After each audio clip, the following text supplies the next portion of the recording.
estate in terms of the facility, as well as other arising matters of national importance in terms of health. I do understand that she has been able to wind up that particular session. And of course, in terms of the doctor's strike, you do know that right now it has entered its 6th day with the stalemate, and all the impasse has not been concluded between the ministry and the various unions, especially the Kenya Medical Practitioners, Pharmacists and Dentists Union. That is among the stories that we are focusing on initially. If you're just joining us, our dear viewers, we also focused on the affordable housing, which is now an act of 2024, assented to by President William Ruto at State House, Nairobi. A host in terms of the contingent of high-ranking government officials who are at that particular briefing initially was the Deputy President, the Prime Cabinet Secretary, the Nairobi Governor, and the leadership of the legislative arm of the government. That is the story that you'll also be focusing on this lovely afternoon and all the way to the evening. And in terms of what the CS Nahomecha has been able to touch upon is in terms of the questions in terms of the doctor's strike. And of course, you do know that yesterday they had a meeting with KMPDU at the Ministry of Health. And of course, they were told that by April, the doctors' interns, around 4,000 of them, will be posted in April. But we do know that what KMPDU Secretary General, that is Abdiaziz, yesterday said, until they are posted, they will believe it, and of course they will resume their works. Now, downing of the tools, yesterday they called on the Kenyatta National Hospital as well as the Moi Teaching and Referral Hospital to join in the strike. But remember, there is a court order before the court, Employment and Labour, in terms of the illegality around the doctor's strike. But she was be able to visit the National Spinal Injury Hospital as well as the Kenyatta National Hospital for a familiarity tour at the facility. Now, earlier she was at Mama Margaret Hospital in Korogosho, and of course she finally capped her tour at the Kenyatta National Hospital. Our reporter, that is Florence Kasichana Masha, is on that particular bit. Now, let me take you back to what the President has also touched upon in terms of the affordable housing project. If you want to acquire this accommodation or these houses in wherever they are located, it will be *832#, where you can be able to register for a house at a fee of 200 Kenya shillings. And of course, the ministry will be laying out all is required after the enactment of this particular bill. You do know that there are 3 categories in terms of the affordable housing, the social, as well as the market rate. And of course, how the government has been able to petition it is that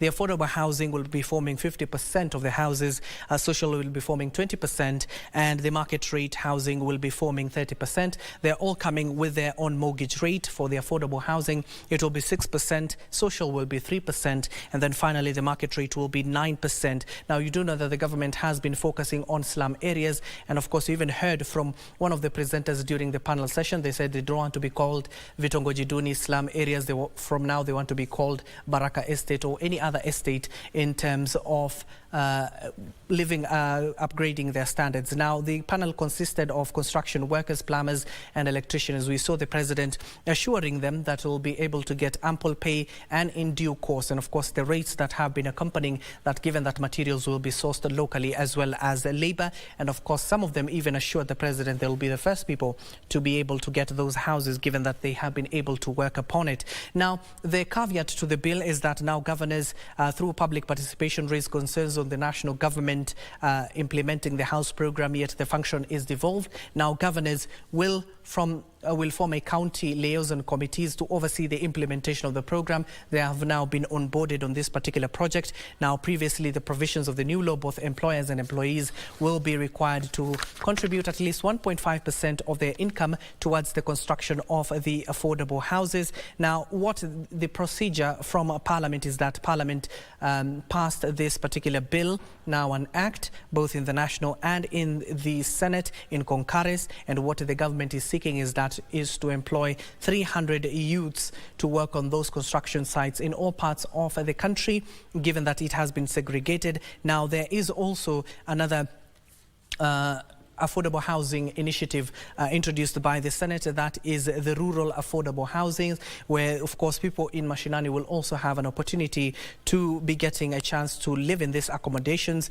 And of course, with due time, the government of course intended to reach this particular target at over 200,000 houses every year. Now, right now, we do understand that according to the Ministry of Lands led by Alice Wahome, is that there are 45,525 units under the construction, and of course 48,000 of them, 988 units, are earmarked and have been advertised for contracts. And of course they're inviting members for this particular tender, and currently 103,385 units are expected to be completed in the coming months. And given that this is the target that the government wants to reach over 250,000 houses every year, and given now that the government has been able to institute mechanisms to ensure that people who are working in the informal sector can also contribute to this particular initiative. Now, the counties will be involved in this particular issue. As I told you earlier, this is among the stories that we're keeping an eye on.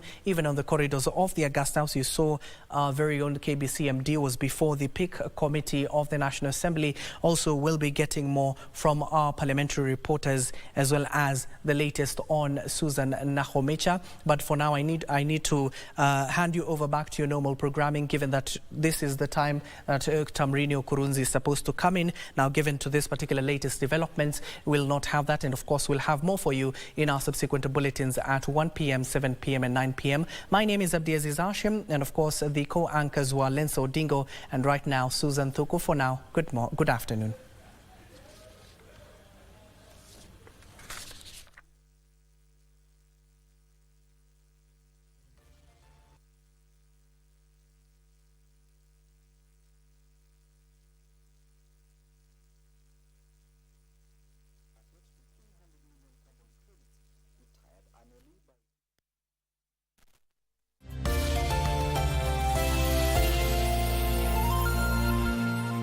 Ili kupata uchungu mtamu kama skiza tune yako, bonyeza *812*5